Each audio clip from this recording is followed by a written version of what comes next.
લોકો નાવા નીકળી પડ્યા છે બહાર આજે તો, અને વરસાદ તો ઊભું રહેવાનું નામ જ નથી તો કેટલો વરસાદ પડે છે. ક્યાં છે બધા?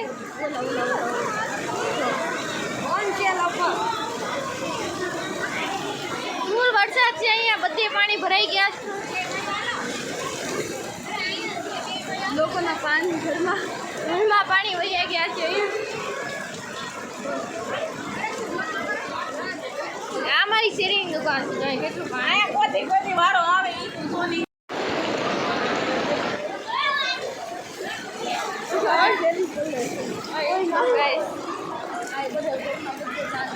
બધા ઘરમાં પાણી ભરાઈ ગયું છે.